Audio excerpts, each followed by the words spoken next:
Hi, my name is Jesse, 1001 Cranky Monkeys on Instagram, a part of Nameless Shufflers crew. Shout out Nameless, part of MHS community. They're putting on a great challenge right now. And we are at day 27, which means that we are going to learn some glides. The first glides that we're going to learn are the horizontal glide and the tuck glide. And now for a quick demo.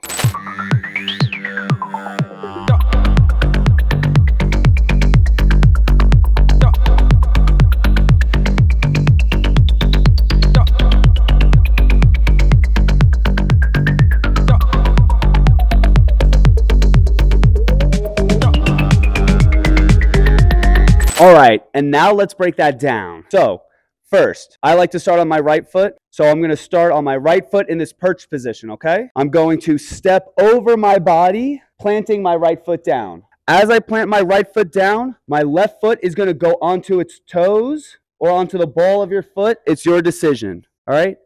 After that, you're going to lean back and slide this right leg back.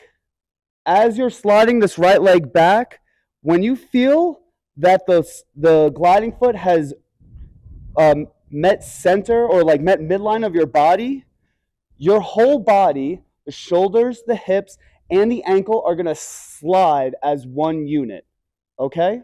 As you slide as one unit, what's going to happen is this stabilizing foot in the back, your left foot, is going to kind of pop up like this, which is good. The more that it pops up, the more you're able to slide back. All right, let's try that one more time. So you plant, and the toe comes up, lean back, slide the foot, it met midline, and now the whole body comes back with it.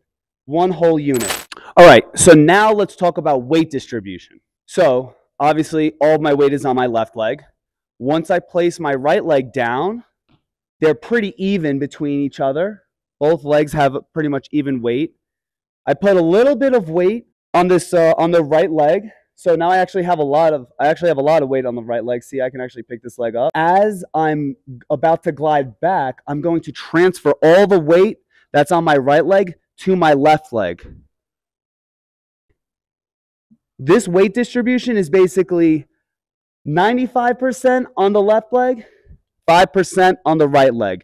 So right here, I have a lot of weight. I'll say like 95% on the right, 5% on the left.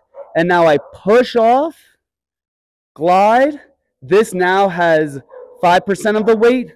This left leg has about 95% of the weight. And now I can slide all the way back. At this position, they're about equal. All right, now that we learned how to do the glide, how do we get it into our flow? So the two ways that I like to throw these glides in is from a rock and from a running man. So first, since we learned how to do the running man first, we'll go over that one. If you're doing a running man, you find this perch position. This is the transition point. You cross your body, go up on your toe, throw the glide. This leg is going to become your stabilizing foot, and this leg is going to become the perched foot, like so. And then you go back into a running man, get into the position, throw the glide, stabilizing leg, perched leg, boom. A little faster, it looks like this.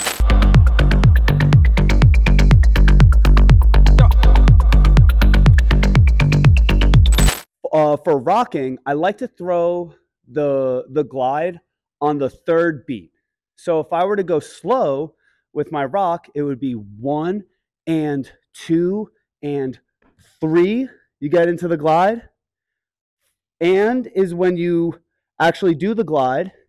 4 is where you end the glide, and you're back to this perch position, and now you'll start it on the other side. 1 and 2 and 3 and 4 and 1 and 2 and 3 and 4 and 1 and 2 and 3 and 4 and 1 and 2 and 3 and 4. Okay, now we're going to talk about some common pitfalls with these glides. All right. So one main thing that I see with them is that when people throw the glide, they look like this. Their body leans way too far forward, their leg goes way past their body, and the heel is probably coming up like so. Okay. What that means is that you're not leaning back with the glide. It's very important that you do lean back with the glide so that your whole body comes with it, okay? So it's the difference between this, where my body didn't go, lean back with the glide, versus I'm leaning back with the glide, okay? So that should generally fix two things. As long as you lean back, you're going to fix leaning forward, and you're going to fix bringing your heel up. And just as of like an end note, glides do take time. They take a lot of practice. Over time, you do get it a lot better, and it looks so much cleaner and so much cleaner. And at some point, you'll start to say, am I actually doing it? And then later on, you'll know you're actually doing it because it feels the way that it looks. So just stick with it. And yeah, let's get to the tuck glide. The tuck glide, it looks like this. All right, we're going to slow it down. I'll walk you step by step. We're going to start in this perch position. You're going to plant your right leg just as you did with the horizontal glide. The left leg is going to come up. You're now going to place the left leg in front of the right leg, like so. And then you're going to lean back, just like we did with the horizontal glide. All the shoulder, the hip, and the ankle are all stacked on top of each other. And you throw the glide. So we'll do that one more time, nice and slow. Perch position, plant, crossover and plant, lean back and glide.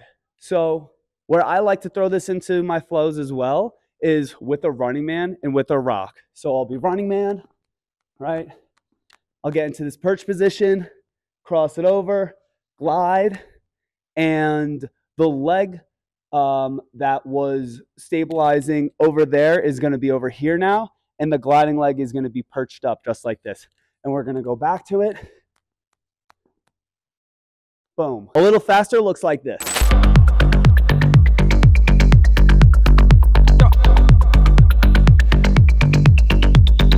All right, a common pitfall that I usually see with the tuck glide is on the placement when you cross your foot over, and I'll show you. So right here, an issue that I see people do a lot is they'll put their foot all the way out here. This much space between your legs, you can't really glide. You see, I'm trying to glide, it's not really going anywhere, even if I try and lean back. But when you place your foot, if it's right next to your other foot, there's such little space over here. This is ideal because now I can create space with the glide itself. Okay, so I'll do that one more time. It's the difference between putting your foot all the way out here, having a lot of space in between your legs, and not really being able to glide anywhere, versus this is the good way, not a lot of space, and you can create that space with the glide itself. Another issue that I see is that when people do this glide, their foot ends up facing forward. The issue with that is it ruins the illusion itself. So the way to fix that is actually with your shoulders.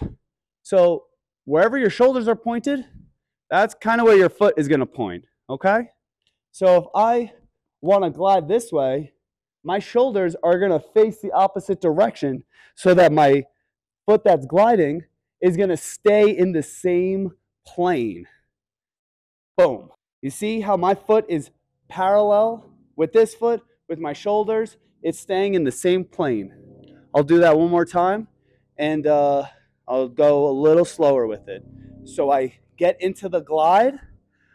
I'm facing the direction at which I'm not actually going, so the opposite direction. I'm gliding, and my foot is staying parallel in that same plane, versus the bad way where my shoulders have now turned to face the camera and my foot is also pointing in that direction, which ruins the illusion.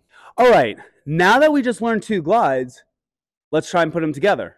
So the beauty of glides is that they're basically like Legos. You know, you could stack them together and make a totally new sequence of a glide. So, for example, we learned our horizontal glide. Now what you can do is bring your leg over into a tuck glide. And I'll go slow with that one. So we'll do our horizontal glide, right? Foot planted, we glide back. Now, what we're gonna do is one more time, bring that stabilizing leg over right next to our other foot, a little bit of space, and now we can glide it, okay? And what that looks like from a running man in a rock is like this. Boom. And from a rock, it looks like this.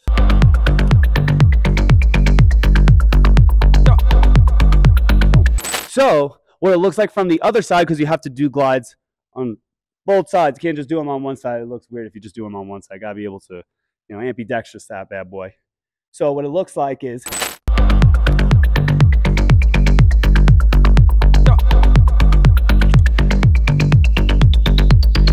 good. And now with a rock is